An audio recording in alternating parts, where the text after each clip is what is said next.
کیا نیکی اور نیک نیتی واقعی ضائع نہیں ہوتی؟ اور اگر کسی نے سچے دل سے اپنے باپ کی بات مانی ہو اور 4 کی بجائے 1 روپیہ کمایا ہو، وہ بھی رزق حلال سے، تو کیا جب سب کی بے عزتی ہو رہی ہوتی ہے اور سب کو رسوائی مل رہی ہوتی ہے تو وہ اس برے انجام سے بچ جاتا ہے؟ یہ ہے آج کا موضوع جس پہ ہم بات کریں گے، جو کہ ایک ایسی شاندار مثال گزشتہ دنوں سامنے آئی ہے کہ جس نے بہت سارے لوگوں کی سوچ بدل دی۔ میں ہوں اختر عباس اور آپ سب کو میرا سلام پہنچے۔ گزشتہ 2 ہفتوں سے ترکی میں جو زلزلہ آیا اور اس میں 30 سے 34 ہزار لوگ جاں بحق ہوئے، جان سے گئے۔ یہ 10 صوبوں میں پھیلا ہوا زلزلہ تھا۔ تقریباً 10 بڑے شہروں میں اتنے بڑے پیمانے پہ 9 لاکھ عمارتیں گر گئیں اور ان کے نیچے لوگ آگے، ملبے کے نیچے آگے لوگ مر گئے۔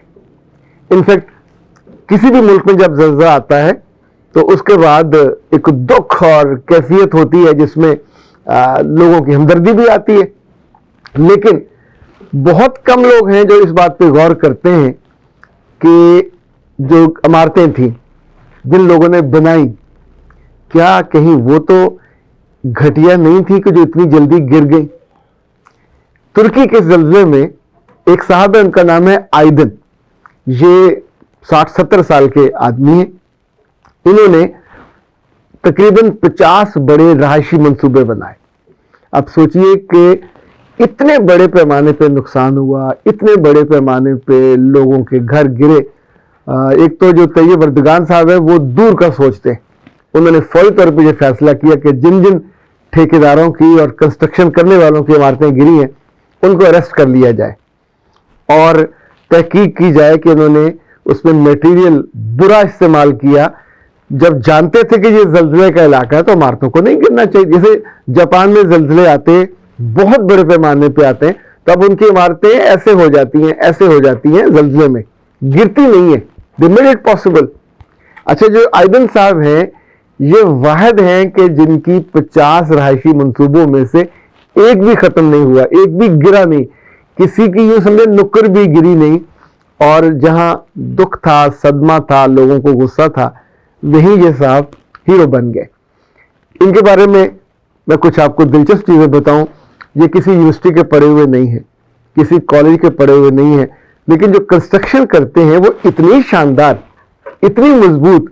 تو ان سے پوچھا گیا کہ آپ کا اتنا عمدہ منصوبے جو رہے ہیں اور یہ ٹوٹے بھی نہیں ہیں، گرے بھی نہیں ہیں، تو اس کی کیا وجہ؟ تو انہوں نے کہا میرے والد نے مجھ سے کہا تھا کہ آئیدن 4 کی جگہ 1 لیرہ کما لینا۔ لیرہ ترکی کی جو ہے کرنسی ہے، جیسے ہمارے ہاں کرنسی ہے، لیکن پائیدار کام کرنا، رزق حلال کمانا۔ رزق حرام کماؤ گے تو وہ، اسے پنجابی میں کہتے ہیں، پچے گا نہیں، ہضم نہیں ہوگا۔ تو آئیدن صاحب نے کہا کہ میں نے اپنے والد کی اس بات کو پلے سے باندھ دیا اور میں ٹھیکیداروں سے کام نہیں کرواتا۔ میں جب بھی چیزیں کرتا ہوں میں خود مزدوروں کے ساتھ بیٹھتا ہوں۔ خاطر حضرات، جب وہ کوئی ہیرو بنتا ہے تو میڈیا والے فوراً پہنچتے، ان کے ہمسایوں سے ملے، ان کے دوستوں سے ملے، ان کے آس پاس کے لوگوں سے ملے۔ تو لوگوں نے یہ گواہی دی کہ جب یہ ایون لیبر سے کام لیتے ہیں تو ان کو حق سے زیادہ دیتے ہیں، ان کے ساتھ بیٹھتے ہیں، پر ان پہ چیک بہت کرتے ہیں، اور اسی وجہ سے ان کے کام میں خیر و برکت بھی ہوتی ہے، انہیں دعائیں بھی ملتی ہیں۔ میں سوچ رہا تھا کہ اگر ایک، یعنی اٹس لائک اے ٹھیکیداری ہے نا، ہمارے یہاں سب سے زیادہ اگر بد دعائیں ملتی ہیں پولیس کے بعد کسی کو تو ٹھیکیداروں کو ملتی ہے۔ ان کے بارے میں لوگ کہتے ہیں کہ اگر ان سے گھر خرید لے تو اس میں سے سیمنٹ نہیں نکلتا، ریت نکلتی ہے۔ ان کے گھروں اور ان کے بچوں کے بارے میں عام طور پہ لوگوں نے دیکھا ہے کہ ان کی زندگی میں خوشیاں نہیں ہوتی۔ جن جن کو آپ نے دھوکہ دیا ہوتا ہے، وہ جو دکھ ہے، وہ جو تکلیف ہے، وہ جب ڈھلتی ہے تو بددعا میں ڈھلتی ہے۔ اب آپ کو میں ایک دلچسپ بات بتاؤں۔ بہت برس پہلے، میں اس وقت، میرا خیال اٹ واز 2000، تو میں نے سبزہ بازار میں ایک گھر خریدا، چھوٹا سا گھر تھا، اور جو میری زرعی زمین تھی وہ والد صاحب سے میں نے گزارش کی، انہوں نے اس کو بیچ کے تو مجھے میرا حصہ بھیجا، کچھ مجھے نوائبک سے پیسے ملے تو میں نے وہ خریدا۔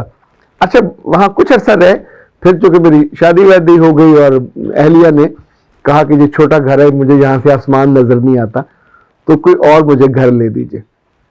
اچھا انہیں دنوں جب ہم اس کو بیچنے کا سوچ رہے تھے تو جو اچانک اس کا جو ریمپ تھا اس کے ایک سائڈ سے زمین بیٹھ گئی، اور آپ سوچئے کہ چند مرلے کے اس گھر میں کچن سے اور باتھ روم سے جو ریمپ کے نیچے سے پائپ ہوتی ہے جس میں سیوریج میں جانا ہوتا ہے، یہ میری آنکھوں دیکھا، میں آپ کو تکلیف کی بات بتا رہا ہوں، نیچے کوئی پائپ نہیں تھا، ایک خالی بنی ہوئی تھی اور اس سے پانی وہاں سیوریج میں جا رہا تھا. یعنی اللہ معاف کرے، گاڑی سے اتارتے ہوئے اگر وہ پورا ریمپ گر جاتا تو، بس وہ ریمپ نہیں گرا، سائڈ سے گرا. میں سوچ رہا تھا اس ظالم نے کتنے پیسے کمائے ہوں گے.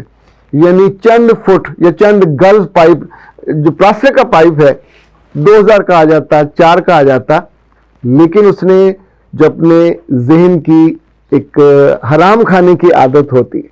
تو اے پیارے لوگوں، آپ کام کر رہے ہوں یا آپ کے بچے بڑے ہو رہے ہوں، ان کو سکھانا چاہیے کہ رزق وہ جو حلال کا ہو، وہ آپ کے ماں باپ کو بھی لگتا ہے، وہ آپ کی آل اولاد کو بھی لگتا ہے، وہ آپ کے اپنے جسم کو بھی لگتا ہے.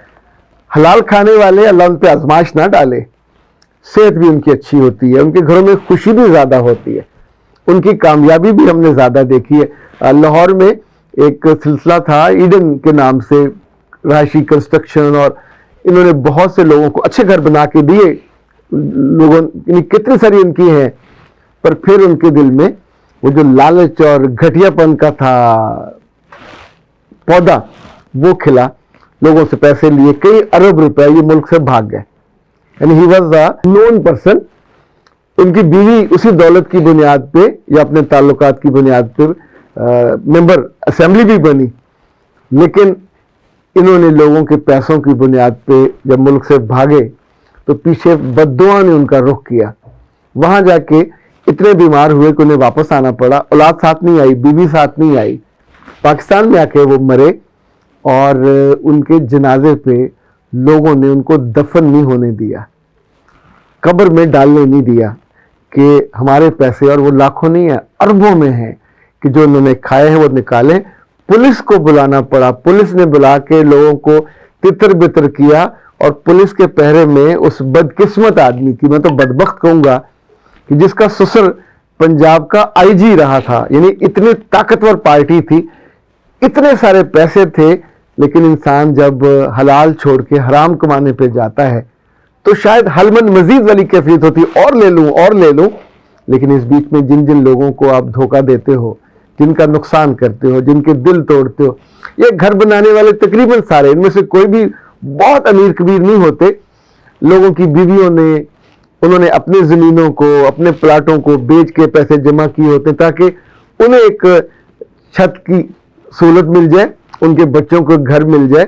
ظاہر ہے ہمارے ہاں تو یہ بہت بڑا خواب ہوتا ہے کہ اپنا گھر ہو جائے، پر ان خوابوں کو پورا کرنے میں جو لوگ رکاوٹ بنتے ہیں، برے ٹھیکیدار، برے کنسٹرکشن کرنے والے، برے مستری، اور یہ جب دھوکہ دیتے ہیں. ہم نے تو ان کی زندگی میں خیر کو رخصت ہوتے دیکھا ہے. یہ جو ترکی والے آیدون دوسران ہیں، ان نے 2 باتیں اور کہیں، اور وہ کہتے ہیں کہ میرے رب نے مجھے رسوا ہونے سے بچایا. یار اتنی کمال بات ہے.